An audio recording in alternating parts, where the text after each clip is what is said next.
No matter where we face, we must face the moment of truth, baby.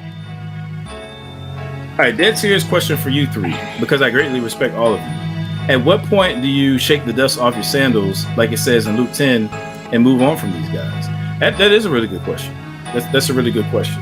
And this is not to disparage anybody. What I realize is there's a strong number of people who tune into, whether it be Signetter TV, Dagger Squad, and, any of those channels. There's a strong number of people who don't really tune in for information. What they're really looking for is affirmation. They're not looking for information. They're looking for affirmation, and they project it as if it's all about information, knowing the truth, and so on and so forth. But really, what they're looking for is affirmation. They want justification for this rebellion that they have against the church and against Christianity. I'm saying they left out the church however many years ago, and they want to tune into somebody who's going to make them feel justified for rebelling against Christianity, for rebelling against the gospel. I'm saying the other side is they want affirmation from an identity standpoint. So that's why, and I even said in the dialogue, that's why you could literally say anything on those channels, no matter how ludicrous it is, as long as you're banging on Christianity, as long as you're against Christianity and the Bible, you will have subscribers, you will have followers, people will give you likes, they'll give you thumbs up and all that. It doesn't really matter because it's not about information.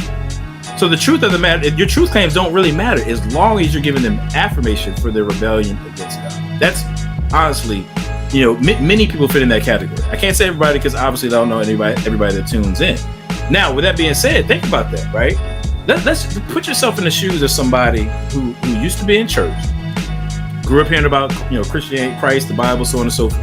It's somebody that grew up in the context, and actually most people in the African context have either grown up in church or been around church or whatever, right? They know something about Christianity. So if you grow up in the African American context, right, and somebody comes along with a meme, YouTube, or whatever, right? Oh, Jesus was based on horse. Christianity was beat into the slaves, and that's all there is to it. There were no black people as Christians back in the, before slavery. All this stuff you can encounter that on YouTube, Facebook, or what have you, right? You grew up in church and you encounter something like that, and you're like, man, fuck Christianity, I'm out. Peace, I'm out the door, right? And let's say you've been living any kind of way. You know what I'm saying? Now you're not beholden to the moral code that Christianity, involves. You just living however you want, right? For let's say 3 or 4 years. Then all of a sudden, Adam Coleman comes along. BK Apologetics comes along.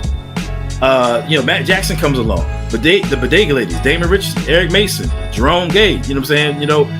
All of a sudden, the urban apologetics community comes along and says, hey, did you know that Christianity has been in Africa for 2,000 years, but 1,400 of that being before the transatlantic slave trade? Did you know that Christianity, we have evidence now that Christianity was in West Africa prior to the transatlantic slave trade? Have you ever heard of Cyprian, North African bishop? Have you ever heard of Tertullian, Augustine? Do you know who Prometheus was and the role that he played in regard to Ethiopia? Do you know about the Alexandrian Catechetical School? I'm saying that was the first Christian seminary anywhere on the planet. Did you know about all that? Oh, hey, did you know that there were actually slews of Christian, just African descended freedom fighters who fought against slavery on the basis of their on the basis of their Christian convictions? Did you know that? And then all of a sudden it's like, dang, you missed a spot. You missed a spot, right? You've been rebelling against Christ for the last 3 or 4 years on the basis of a lie. You know what I'm saying? Regardless of what Chaka wants to say about Zeitgeist, the reality is, many people were influenced by the Zeitgeist movie. What Alfredo said with Hidden Colors, and I mentioned this in the dialogue. How you got Hidden Colors, but somehow you don't get around to mentioning the 2,000 years of Christianity on the continent of Africa. Somehow you missed that chunk of history. I don't know how you do that, right? But all of a sudden, Adam Coleman is telling you, then you realize, oh crap, I missed a spot. I left Christianity based on an untruth, and I've been doing what since then? Wait a minute. There really are arguments for God's existence, and specifically the Christian God. Wait a minute. And it's reasonable. It's reasonable. All these Christians are judgmental idiots that I've been told by these platforms I've been watching. Like, wait a minute, I missed the spot. So now you've got to contend internally with this idea that there's a very real God who's been watching you this whole time. after you dipped out on the basis of a lie. So now what do you do with that? What I want you to do is repent and believe the gospel. That's what I want you to do. I want you to come to the truth. That's what I want you to do. Yep. But there's a very real tug to dig your heels into that. Oh man, I got to block out anything that sounds reasonable from the Christian side, because if they're telling the truth, I might be in trouble. That's real rap. You know what I'm saying? That's real rap. That's what I call the I missed the spot syndrome. I think that's what we contend against. So as long as we're dealing with that in this community, I feel like we owe it to, you know, really, I think it's just our calling. This is what Christians are called to do, to get out there and make disciples. That's Matthew, 28. That's what we're supposed to be doing. You know what I'm saying? Right. And I think that this, comes along with that, man. Which is why, I took the opportunity to share the biblical worldview. And particularly the gospel when I was in that dialogue last week. We need to be praying for these people, man. This is real rap. I got family members that's in this stuff.